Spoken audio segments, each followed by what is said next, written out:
Disease बघत आहे. Purely scrotum, मग या स्क्रोटममध्ये स्किन, पेनिस आणि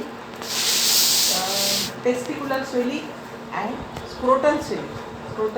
स्क्रोटमची स्किन वेगळी असते, टेस्टीज आतमध्ये ठेवलेली असते. स्क्रोटम, लेअर ऑफ स्क्रोटम काय आहे?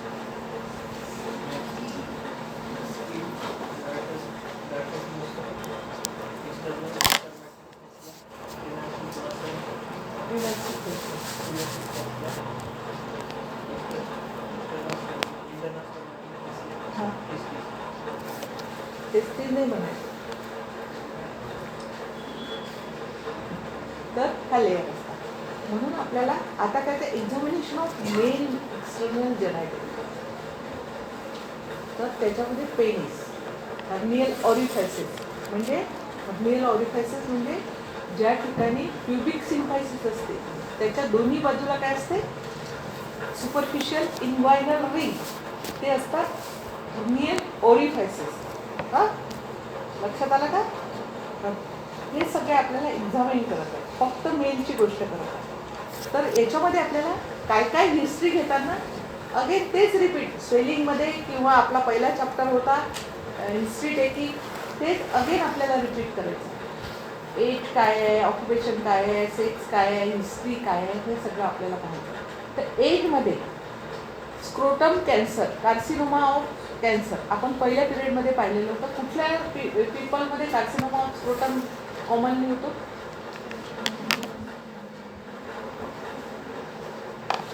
Carcinoma of scrotum is common in ऑक्युपेशनच्या दृष्टीने.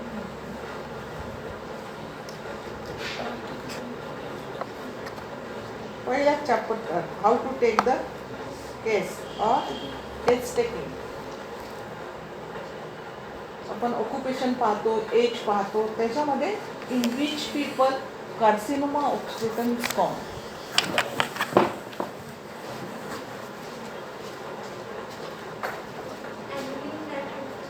हां, तो ॲनिलिन डायचा ब्लॅडरचा कॅन्सर आहे. ठीक आहे, अजून हां, चिमणी स्वीपर, जे पहिले आता नाही, चिमण्या मोठ्या मोठ्या सूतगिरण्यांमध्ये किंवा कुठल्या कुठल्या गिरण्यांमध्ये पहिले चिमणी राहायच्या. त्या चिमणी साफ करण्यासाठी जे लोक चिमणी स्वीपर सेपरेट त्याला ट्रेनिंग नंतर, तर त्याच्या कॉन्टॅक्टमध्ये स्क्रोटम स्किन आल्यामुळे किंवा सारखं रबिंग झाल्यामुळे स्क्रोटम स्किनचा कॅन्सर होतो. तर मग एजनुसार आपल्याला पाहायचं आहे. Carcinoma of the skin is common in 50 years of age. Then testicular tumor is common in young age. Seminoma and teratoma. These are the two types of testicular tumor. These are common in young age. Old age मध्ये testicular tumor खूप rarely पाहायला. Old एजमध्ये skin cancer पाहायला मिळेल, पण testicular tumour is common in young age आणि teenage. Hydrocele is seen in infants, but primary hydrocele is more common above the age of 40 years. 40 yearsच्या एजमध्ये आपल्याला पीपलचं एज ग्रुप जो असतो साधारणतः 40 to above 40 hydrocele, primary hydrocele. आणि congenital hydrocele is common in children. आता congenital हायड्रोसिलचं मी तुम्हाला pathology सांगितली. काय होते? पेटेंट राहते, प्रोसेसेस वगैरे जी आहे ती पेटेंट राहते, म्हणून ॲबडॉमिनल कॅव्हिटीतलं जे फ्लुईड असते ते फ्लुईड स्क्रोटममध्ये येते आणि त्याच्यामुळे आपल्याला हायड्रोसिल असते. अजून याच्यात एक गोष्ट लक्षात ठेवण्यासारखी आहे की congenital hydrocele is a reducible cell. Speciality आहे त्याची किंवा कार्डिनल सायन्स आहे की कंजेनायटल हायड्रोसिल जे आहे this is the reducible cell. Cause काय आहे? अगेन प्रोसेसेस वगैरे this is patent. When patient is like in lying down position, the fluid goes inside or fluid connectivity of tunica vaginalis and peritoneal due to the connectivity of tunica vaginalis and peritoneal. म्हणून fluid आतमध्ये जाते आणि दिस hydrocele is रिड्युसिबल. छोटंसं छिद्र जरी असलं, आपण हे जे पाहिलं होतं हायड्रोसिल त्याच्यामध्ये हे फ्लुइड पूर्ण पेटंट राहते पूर्ण ओपन नाही राहत. पूर्ण ओपन राहिले तर कंटेंट होऊ शकते त्यातून सुद्धा कनेक्टिव्हिटी राहते आणि हायड्रोसिल होते. म्हणजे नुसतं फ्लुइड येते, कंटेंट्स येत नाही. If content comes then it becomes early congenital hydrocele. Only fluid come then it is congenital hydrocele. Tuberculous orchitis is the disease of young age. आणि cyst, epididymal cyst is a common swelling. Then ऑक्युपेशनमध्ये chimney sweeper सांगितलेलं आहे आपण. आणि toll and oil फॅक्टरीमध्ये हे जे आहे त्या लोकांमध्ये स्क्रोटल स्किन कॅन्सर होतो. Then varicocele is often develop in male who are involved in work which requires prolong standing. Again varicose veins म्हणजे लोअर लिम्बमध्ये जे व्हेरिकोज वेन्स असतात त्याचं जे कॉज आहे long standing work. For example conductor, police, nurses किंवा जे standing job करतात त्यांच्यामध्ये व्हेरिकोसिल होते. तसंच व्हेरिकोसिलसुद्धा त्याच लोकांमध्ये होते ज्यांचं वर्क हे स्टँडिंग पोझिशनमध्ये असतं. आणि काल आपण डिस्कस केलं ते. Then history of present illness. History of present इलनेसमध्ये आपल्याला in patient's language again malignant growth of testis often grows silently without the knowledge of patient. इतकी झपाट्याने मॅलिग्नंट टेस्टिस किंवा मॅलिग्नंट ग्रोथ ऑफ टेस्टिस इतकी झपाट्याने असते की पेशंटच्या अननोनली साईज अँड शेप वाढते. म्हणजे 1 महिन्यापूर्वी समजा जर ती ग्रोथ व्हायला सुरू झाली तर 2 महिन्यात त्याचा ट्रिमेंडस आकार वाढतो without knowing the patient because the swelling is painless. Due to painless swelling patient ignore the swelling. म्हणून जेव्हा हिस्ट्री देतो पेशंट की मला खूपच स्वेलिंग आला आणि 1 महिन्यापासून होतं, तर मग अशा याच्यामध्ये आपल्याला डिफरन्शियल डायग्नोसिस करायचं आहे. Again transillumination test, substitution test. If tumour is a solid swelling, so transillumination test will be. And अजून याच्यामध्ये आपल्याला लिम्फ नोड जे आहेत इन्व्हायनल लिम्फ नोड पालखी हे सगळे त्याच्या असोसिएटेड जे लक्षण आहेत ते सुद्धा आपल्याला रूल आउट करू. We can get which about the swelling. तर swelling is purely scrotal swelling किंवा testicular swelling. So we can get which about the swelling. But translumination test will be negative. Again, patient gives history rapid growth of swelling and local examination मध्ये नंतर सांगेल. आताच confusion. त्याच्यानंतर swelling become in swelling translumination test become suddenly negative or patient gives history of trauma. Hydrocele is also painless condition. Hydrocele ही सुद्धा painless condition असते. पण जेव्हा स्वेलिंग जास्त होते तेव्हा जास्त स्वेलिंग झाल्यामुळे ड्रॅगिंग पेन, एकिंग पेन. का बरं? कॉर्ड ओढल्या जाते. Due to weight of hydrocele swelling cord ओढल्या जाते तर ड्रॅगिंग पेन होते म्हणून पेशंट आपल्याकडे. अदरवाईज पेशंटला त्याचं खूप सिव्हिअरिटी नसते म्हणून पेशंट आपल्याकडे. तर हायड्रोसिलमध्ये जो पेशंट येतो त्याला केव्हा येतो? एखाद्या वेळेस ट्रोमा होतो, एखाद्या वेळेस पडतो. Hydrocele is external. Test is already external organ आहे, बॉडीमध्ये नाही. का why test is a external organ?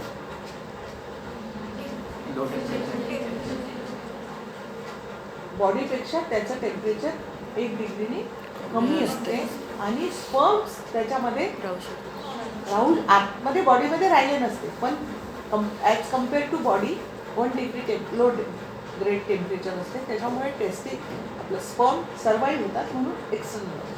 त्याच्यात अजून लॉजिकची गोष्ट आहे की जेव्हा स्वेलिंग होते एक्सटर्नल स्वेलिंग आहे, एक्सटर्नल ज्याला त्यांचं एक्सटर्नल स्वेलिंग, ह्यूज स्वेलिंग झाल्यानंतर सहज ट्रोमा, ॲक्सिडेंटल ट्रोमा किंवा एखादा लेबरियस वर्क असेल तर पेशंटला त्या ठिकाणी ट्रोमा सहजतेने होऊ शकतात आणि hydrocele become suddenly hematocele due to trauma. Then epididymo orchitis कालचा जो पेशंट पाहिला त्याच्यासाठी काही कारण नाही पाहिजे. एखाद्या वेळेस एखाद्या ऑर्गॅनिझममुळे इन्फेक्शन होते टेस्टिसमध्ये, ट्युबरक्युलर, फायलेरियल, जेव्हा टेस्टिसमध्ये इन्फेक्शन होते तेव्हा epididymo orchitis, inflammation of testis, epididymis and due to this there is a cord inflammation. म्हणजे ह्या तिन्ही गोष्टी आपल्याला एकाच वेळी पाहायला मिळते. तुम्हाला purely spermatic cord swelling, purely testicular swelling, purely epididymis swelling असं नाही दिसतं, because this is a link organ. Cord, epididymis and testis. So epididymo orchitis नेहमी तुमचं डायग्नोसिस राहील epididymo orchitis. Not only orchitis, not only epididymis, not only funiculitis. Funiculitis तर young एजमध्ये पाहायला मिळतो, तरी पण त्याला टेस्टिंग थोडी असते. देन त्या दिवशी ज्या पोरांनी 18-19 वर्षाचा पोरगा पाहिला होता, torsion of testis, suddenly twist होते कॉर्ड, ट्विस्ट झाल्यामुळे ब्लड सप्लाय हॅम्पर्ड. अशा वेळेस पेशंटला सिव्हिअर पेन असते. कुठे? टेस्टिस. आता हाऊ यू विल डिफरन्शिएट की फिनिक्युलायटिस आहे की टॉर्जन ऑफ टेस्टिस. तर हा PG लेवलचा क्वेश्चन आहे. पेन का ग्रेड फिनिक्युलायटिस में पेन की सीवियरिटी कम रहेंगे, टॉर्शन में सीवियर रहेगा. ऐसा थोड़ी हो गया पेशेंट वाला कि मेरे को जब फिनिक्युलाइटिस था तो पेन कम है, आज टॉर्जन हो गया. अपन ही क्राइटेरिया बना है. उसकी पेन का वो ज़्यादा ही नाजुक पेशेंट होगा तो करना, थोड़ी पेन से हो तो टॉर्जन होती है. Before referring the patient for investigation, how you will differentiate?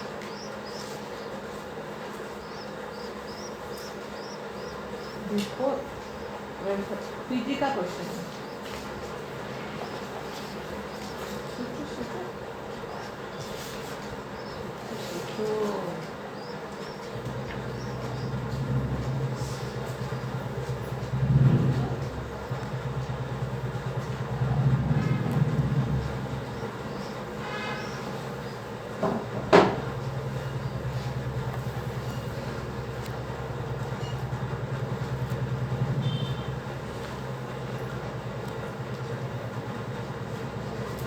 क्या है?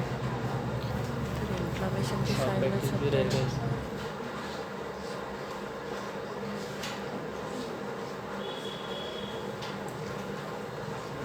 कुछ नहीं ना इस क्वेश्चन इन्फ्लेमेशन के साइड रहेंगे ना इधर फिनिक्युलाइटिस में.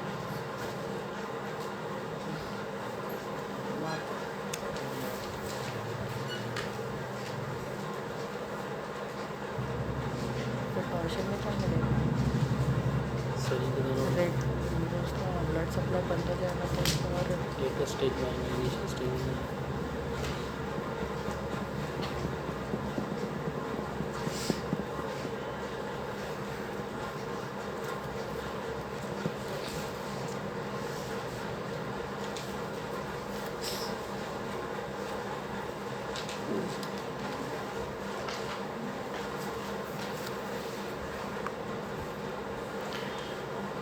आणि इकडे फॉलिक्युलायटिसमध्ये इन्फ्लामेशनचे सायन्स सिव्हिअर मिळेल.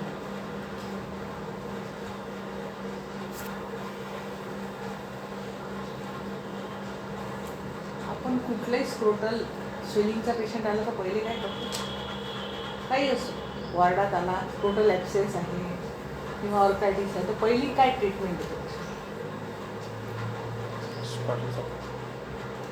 ड्यू टू स्कॉटल सपोर्ट काय होते? पेशंटला लगेच रिलीफ मिळते. कॉर्ड का हां प्रेशर कम होता है. फ्रेश. पण टॉर्जन ऑफ टेस्टिसमध्ये जेव्हा we give support to the testis, patients pain aggravate. Clinical diagnosis तुमचं एक तर एज, दुसरी गोष्ट जेव्हा तुम्ही सपोर्ट देता टेस्टिसला, ऑर्कायटिस असेल तर सपोर्ट दिल्यानंतर पेशंट म्हणते बरं वाटतं. काही पेशंट स्वतःच लंगोट बांधून येतात, आम्ही लंगोट लावली की बरं वाटते. परंतु टॉर्जन ऑफ टेस्टिसमध्ये सडन कॉज असते, एक तर सडन पेन असते, हे ग्रॅज्युअल पेन असते ऑर्कायटिसचं, आणि हे सडन कॉज असते. एखादं एक्साइटमेंट कॉज असू शकते टॉर्जन. पण जेव्हा आपण सपोर्ट देतो टेस्टिसला हात लावतो पेशंट हॅज ॲगोनायझिंग हेच एक बस एक कॉल एक डिफरन्शियल डायग्नोसिसचा point when you do support version of testing patient doesn't get relief or aggravate the patient's pain. And in folliculitis or epididymolysis, same lakshanas are there, but due to support patient got relief.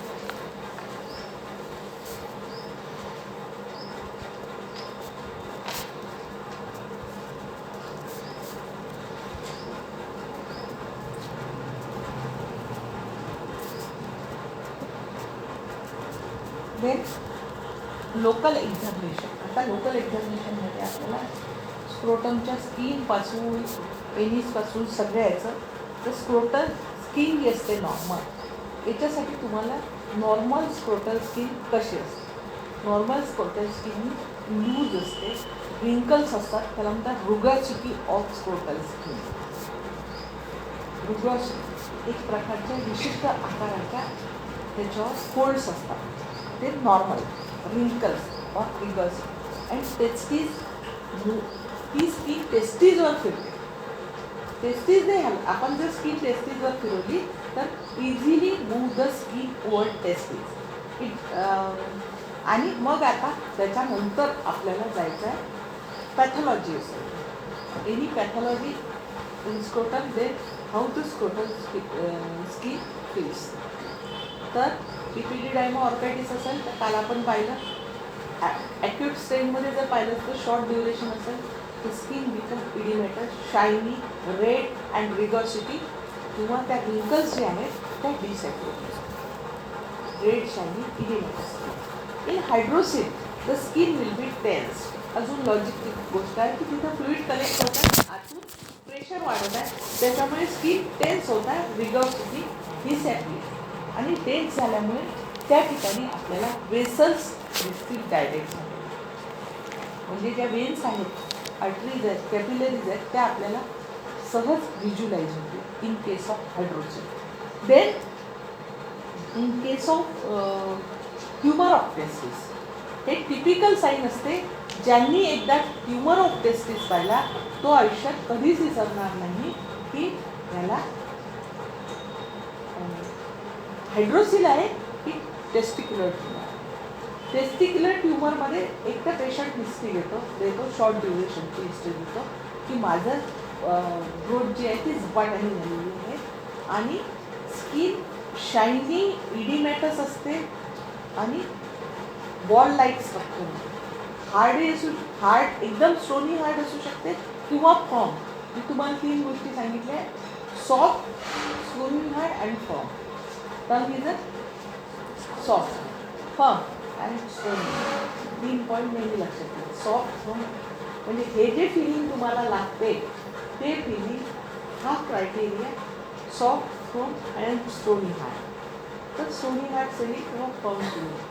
परंतु पाहता क्षणी clinically diagnosis करायचं असेल तर सगळ्यात महत्त्वाचं आहे ज्या वेसल्स असतात स्किन ओव्हर स्क्रोटमच्या वेसल जे असतात इतके डायलेट असतात. इट कुड बी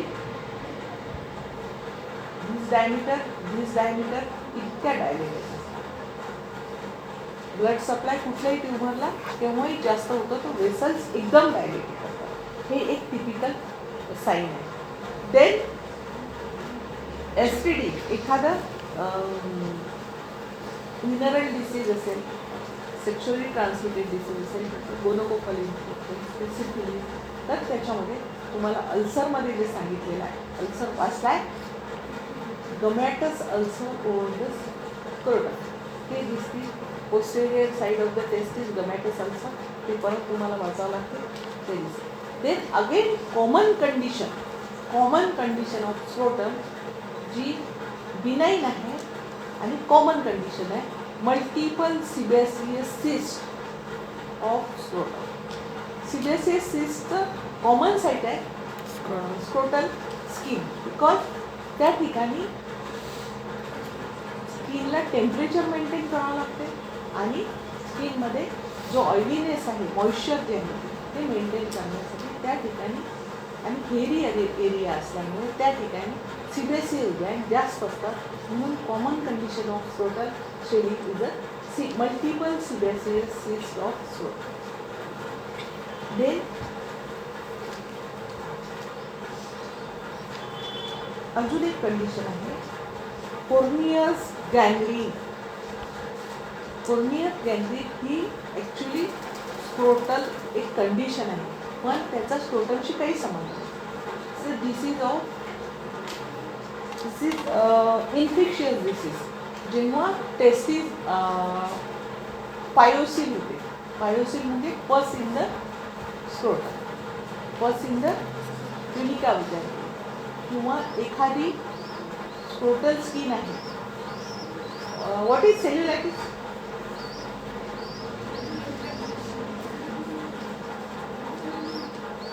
पहिल्या चॅप्टरमध्ये व्हॉट इज सेल्युलायटिस? अजून बघ सबस्टिट्यूट आणि substitute. Again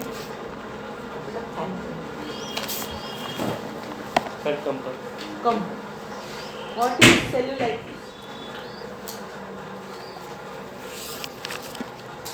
Erythrophallus and cellulitis. These are the two inflammatory swelling described in the swelling chapter. What is cellulitis?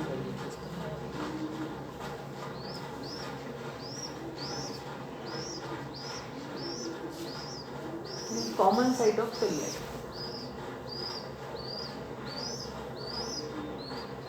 झालेला आहे? झालेला आहे का? काय गावंडे झालाय का? काय हळदी कुक्काचं निमंत्रण पाहिजे का तुम्हाला? सांगा मला नाव घ्यावं लागते मग तुम्ही सांगता. मूर्खासारखे येत असून कोंडा काय पाहता?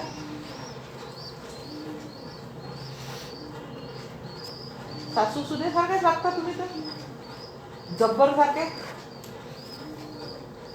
पाच कारण सांग.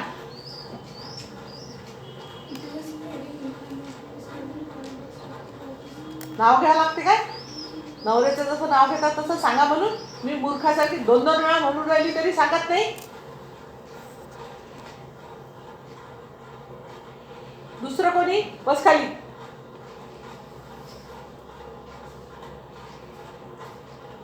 तू ग सांग. लास्ट काय झालं? हा पहिला चॅप्टर वाचला नाही तो फसला. तुमच्याकडे हायड्रोसिल स्क्रोटल स्वेलिंग घेऊन आला म्हणजे हायड्रोसिलच असेल असं नाही. स्किन पासून वरपासून जावं लागेल तुम्हाला. ह्या वरच्या ज्या सांगितल्या ते नॉन इन्फ्लेमेटरी कंडिशन आहे. ही जी कंडिशन आहे scrotal cellulitis is a common condition. खूप कॉमन कंडिशन आहे. Due to unhygienic condition, due to infection, fungal infection. Scrotal cellulitis is a common condition. Due to scratch also, due to itching, there is a scratch and followed by swelling. It is called cellulitis. आणि soft tissue असल्यामुळे, loose tissue असल्यामुळे त्या ठिकाणी लगेच cellulitis spread होतो. आणि cellulitis is a condition which convert into pus formation, slub formation and ends into gangrene. आणि scrotum मध्ये नेमकी हीच कंडिशन होते. ends into gangrene. आणि टेस्टिस स्क्रोटल स्किन पूर्ण डिस्ट्रॉय होते गँग्रीन झाल्यामुळे. स्क्रोटल स्किन सर गँग्रीन होते आणि स्क्रोटम स्किन जे आहे ती गळून पडते आणि टेस्टिस ओपन. टेस्टिस व्हिज्युअलाइज होतात. दिस इज कॉल्ड कोर्नियस gangrene. It may spread in the abdomen also. Very serious condition. Cellulitis of scrotum is very serious condition because it always ends into gangrene. And due to connection with the abdomen. कशामुळे abdomenशी connection असते?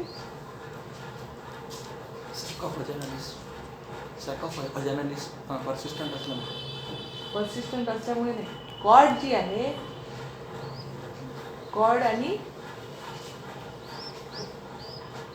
कॉर्डमुळे infection इन्व्हायरल कॅनलमधून कुठे जाईल? ॲबडोमेनमध्ये सुद्धा, आणि त्याला म्हणतात कोर्नियस gangrene. अतिशय कठीण असते, म्हणजे याला धरायला आपल्याजवळ आहे फोटोग्राफ करून.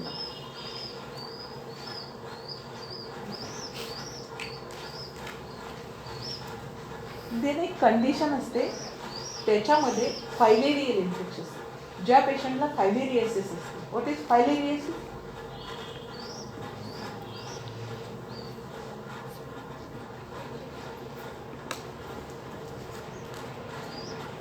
गंदी आदत आहे बच्चे. What is filariasis?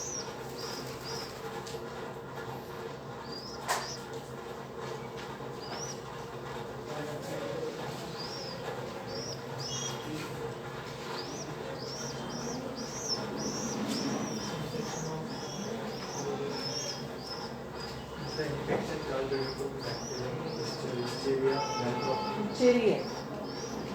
Listeria bankruptcy, in which the entire leg or sometimes scrotum is also infected. Listeria bankruptcy lymph nodes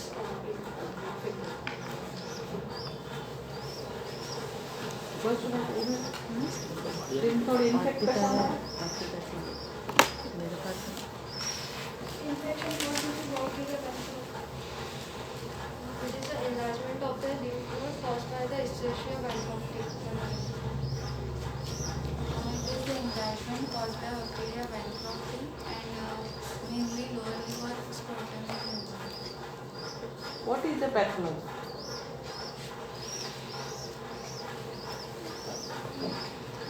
Infection ते झाला आता उशिरे बँकॅप्टर झाला. आता तो गेला फॉरेनमध्ये. त्यामुळे होते लिम्फॅटिक ड्रेनेजमुळे ब्लॉकेज इन द लिम्फॅटिक्स, स्किनचे लिम्फॅटिक्स, लिम्फ नोड्स ब्लॉकेज होते. सर्क्युलेशन होत नाही. What is lymphatics stick? काय उद्या वाचू द्या बरोबर काय आहे लिम्फचं पूर्ण नेक्स्ट पिरियडमध्ये. तर हे लिम्फॅटिक्स परत ड्रेनेजमध्ये जात नाही. कशामुळे? लिस्टेरिया ब्रँकायटिस इन्फेक्शन झाल्यामुळे ब्लॉकेज निर्माण होत आहे. आणि प्रत्येक वेळी पेशंटला पिरियडिक फिवर येतो. आणि जेवढा जेवढा फिवर येतो तेवढं हे स्वेलिंग कुठे येऊ शकतं? लोअर लिम्बमध्ये आणि अप्पर लिम्बमध्ये येऊ शकतं. लिम्फ इडिमा, लिम्फ कलेक्ट होते due to blockage in the lymphatics आणि त्याच्यामुळे होते. तर ज्या पेशंटला तुम्हाला फायलेरियासिस दिसत असेल पायाला, always examine the scrotum. Scrotum skin जी आहे, पहिले तर पेशंटला स्क्रोटल स्किन आहे ती स्किनमध्ये थिकनेस आहे. कारण स्क्रोटल स्किनमधल्या ज्या लिम्फॅटिक्स आहेत, स्किनमध्ये सुद्धा आपल्याला लिम्फ ड्रेनेज होत असतो. बारीक लिम्फॅटिक्स जे आहेत त्या ब्लॉक झाल्यामुळे स्क्रोटल स्किन जी आहे ती रफ होते आणि थिक होते, जाड होते, एकदम गेंड्याच्या कातडीसारखी त्याला म्हणता येईल. ती स्किन जाड होते आणि जी नॉर्मल रुगोसिटी ऑफ स्किन आहे स्क्रोटल स्किन तशी पातळ असते, ती थिक होऊन जाते. त्याच्यानंतर अजून जर वाढलं तर अजून स्किनचा आकार मोठा होऊन स्क्रोटमचा आकार मोठा होतो आणि पेनिसमध्ये सुद्धा फायलेरियल इन्फेक्शन होतं आणि स्वेलिंग वाढते पेनिसचं. आणि स्वेलिंग जे वाढल्यानंतर, पेनिसचं स्वेलिंग वाढल्यानंतर पेनिसचा आकार असा जाड होतो, त्याला रॅम्स हॉर्न पेनिस म्हणतात. Due to filarial infection, ram's horn penis आणि लिम्फ स्क्रोटम आणि पाय पूर्ण त्याचा झालेला आहे. लक्षात बसा.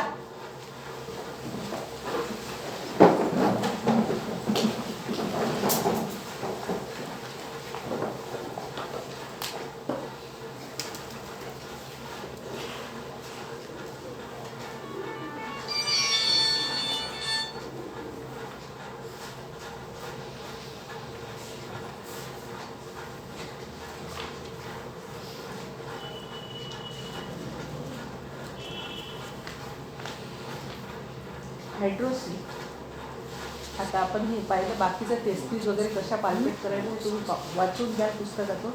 आता come to the point, differential diagnosis in male genital ऑर्गनमध्ये पहिलं येते hydrocele. What is hydrocele? It is an abnormal collection of serous fluid in tunica vaginalis of testes or within some part of processes vagina. हीच definition मला लागते. नेटवरची वाचलेली किंवा कुठलीही other definition मला चालणार नाही. It is an abnormal collection of serous fluid the tunica vaginalis of testis or within some part of processes vaginalis. According to etiology, there are two types of hydrosil: primary hydrosil and secondary hydrosil. In primary or idiopathic hydrosil, causes of which are unknown. No associated disease in the testes or epididymis. Primary hydrosil. कुठलेही cause असेल हे सांगता येत नाही. It is the abnormal collection. Then secondary hydrosil is associated with disease in the testes and epididymis. ह्याच्यामध्ये associated disease मध्ये tuberculosis or filaria infection दोन secondary causes असतात किंवा other causes. Primary hydrosil, there are 5 types of primary hydrosil. Vaginal hydrosil is a common type. Encysted hydrosil of cause काल झालेला आहे जेव्हा आपण डिफरन्शियल डायग्नोसिस पाहिलेला आहे. Then infantile hydrocele, congenital hydrocele and funicular hydrocele. These are the 5 types of hydrocele. Rare type of hydrocele, hydrocele of canal of Nuck, hydrocele of hernial sac, hydrocele and bissac. हे rare type आहे, खूप rarely आपल्याला पाहायला मिळतात. तुम्हाला हे 5 types माहिती असणं खूप आवश्यक आहे. ह्या 5 टाइप्समध्ये पहिलं vaginal hydrocele. It is a common type of hydrocele. Vaginal hydrocele is a common type of hydrocele in which abnormal accumulation of serous fluid in tunica vaginalis. Commonest causes काय आहे? कॉमन कॉज काय आहे की असं abnormal fluid का collect होतं? Defective absorption of hydrocele fluid due to damage epithelial wall by low grade infection. त्याच्यामधून जे फ्लुइड आहे त्याचं सर्क्युलेशन विशिष्ट कुठलीही परायटल लेअर आणि विसरल लेअर जर घेतली आपण तर त्याच्यामध्ये फ्लुइड असते आणि ते फ्लुइड मेंटेन केले जाते, त्या फ्लुइडची क्वांटिटी आणि सगळं त्या फ्लुइडचं. परंतु जर डिफेक्टिव्ह ऑब्सॉर्प्शन राहिलं म्हणजे देवाणघेवाण जर बरोबर झाली नाही तर त्या ठिकाणी फ्लुइड कलेक्ट होते. Then excessive production of fluid, कधी कधी एक्सेस फ्लुइड तयार होते आणि त्याच्यामुळे interference with drainage of fluid by lymphatic vessel. Again lymphatic blockage झालं त्याच्यातून नाही झालं तर. Then connection with the peritoneal cavity as in congenital variety. Composition of fluid of hydrosil. This is amber color fluid. Specific gravity of this fluid is 1.02 to 1.024. Containing water, inorganic salt, 6% albumin, fibrinogen. In outstanding cases, cholesterol and tyrosine crystals आहे. हे हायड्रोसिलच्या फ्लुइडचे contents असतात लक्षात. The clinical features, middle age people are suffer most commonly and common in tropical country. काही बेल्टच दिले. West बेंगॉलमध्ये फायलेरियल हायड्रोसिल, अजून वेस्ट बेंगॉलमध्ये हायड्रोसिल, ओरिसामध्ये हायड्रोसिल, आपल्या विदर्भामध्ये चंद्रपूर जिल्हा आणि आपल्या याच्यात माहुली जहांगीर हा जो बेल्ट आहे मोर्शी माहुली या ठिकाणी आपल्याला फायलेरियल हायड्रोसिल हा जिल्हा परिषदचा DHOचा रिपोर्ट आहे. आता तरी इन्फेक्शन कमी झालेलं आहे कारण सर्वे करून हेट्राझानच्या गोळ्या ज्या आहेत काय हायड्रोझानने काय येतात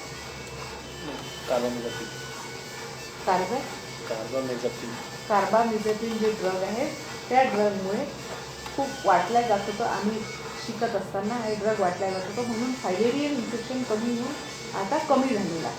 नाही तर अदरवाईज हा बेड हायड्रोसिल फायलेरियल हायड्रोसिलसाठी symptoms only complaint is swelling of the scrotum. Patient does not seek advice till the sac has attained enormous size. जोपर्यंत आकार खूप वाढत नाही तोपर्यंत पेशंट दवाखान्यात जात नाही. It is a painless condition आणि स्लाइट डिस्कम्फर्ट पेशंट असतो due to weight. There is a dragging and aching pain to the patient and size. Local examination. In inspection, position, unilateral or bilateral. एक तर unilateral right साईडला असू शकते किंवा left साईडला असू शकते. Then one can get above the swelling and translumination test is positive. Then characteristic तुम्हाला माहितीच आहे. Fluctuation test will be positive, translumination test will be positive. Patient आपलं swelling will be irreducible. These are the cardinal signs on inspection. Then palpation. Testis may be palpable posterior to the vaginal hydrocele but cannot felt separately as fluid surrounds the testis. जर pure hydrocele असेल तर you cannot palpate the testes. कारण testes असते, टेस्टीजला चारही बाजूनी covering असते. कशाचं? क्लिनिका वजायनालिसचं परायटल लेअरचं स्वेलिंग असते आणि त्याच्यामुळे पूर्ण सराउंड केलेलं असते म्हणून तुम्हाला you cannot palpate the testes separately. Then differential diagnosis, inguinal hernia, hematocele, pyocele, chylocele, filariasis of scrotum, cyst of epididymis, encysted hydrocele of cord and tumor of testis. These are the differential diagnosis for the hydrocele. How you will exclude one by one. हायड्रोसिलच आहे, कसं सिद्ध करा? Inguinal hernia, purely scrotal swelling. We can get reach over the swelling and swelling is irreducible.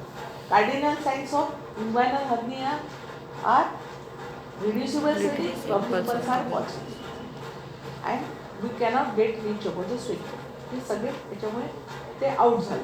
Then हिमॅटोसिल. When translumination test will be positive and no history of trauma, then it is a hematocele. Then pyocele. Pyocele is an inflammatory condition and infective condition. There is a collection of pus. So all signs and symptoms of inflammation and pus formation. Generalized symptoms: high grade fever to the patient. Patient doesn't allow to touch. Then pyocele cut. Tylocele. Again translumination test. Patient gives history of periodic fever with rigor and translumination test will be negative. Pyocele. Filarial scrotum मी सांगितलं आता. Filarial scrotum मध्ये एक तर associated filariasis असेल पेशंटला, rugosity of scrotal skin increase and thickness of the skin of scrotum increase. Cyst of the epididymis तुम्हाला सांगितलं. Encysted hydrocele और cyst of epididymis are the same condition. काय? व्हॉट इज इन्सिस्टेड हायड्रोसिल सांगा. Hello, तर what is encysted hydrocele? अरे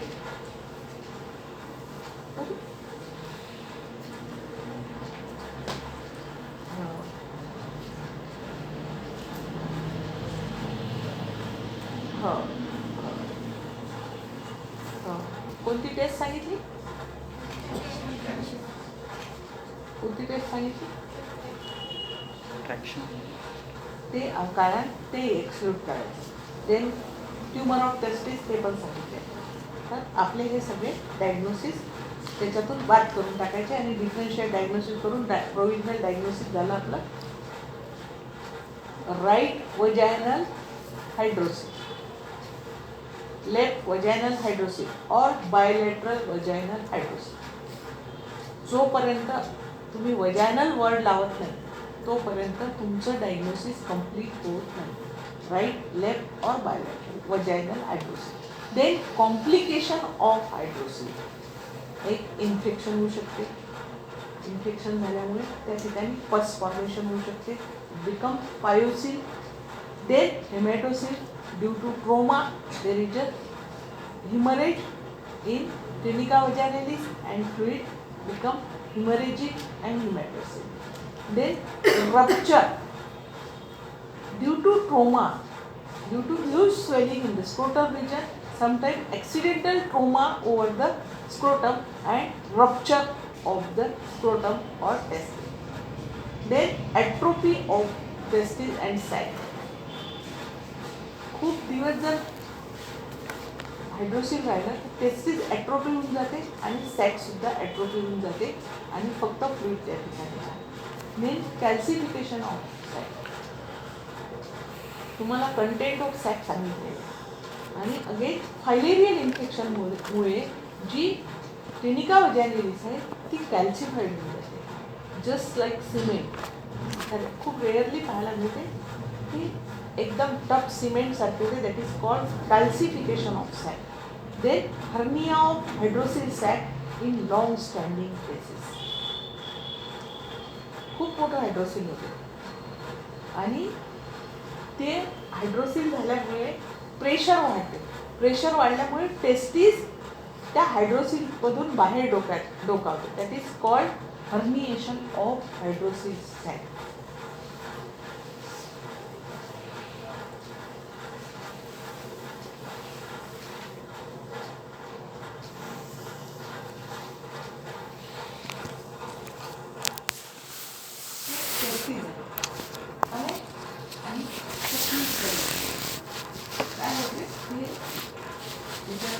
जास्त pressure झालं की याचं बाहेर मग हे आपल्याला वेगळं स्विलिंग हे पूर्ण आपल्याला व्यवस्थित लागते. तिथं दाबलं की आपल्याला असं वेगळं होतं. ते हर्निएशन म्हणजे एखादी गोष्ट प्रोट्रूड होते.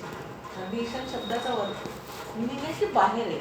डोकावून ही सॅक आहे ही थोडीशी अशी डोकावून किंवा कधी कधी काय होते सॅक फाटून टेस्टीज बाहेर येते. हर्निएशन ऑफ टेस्टीज सुद्धा एक तर सॅकचं होते हे कॉम्प्लिकेशन ऑफ हायड्रोसिल. ठीक आहे. हे आपण इन्व्हेस्टिगेशन आहे नंतर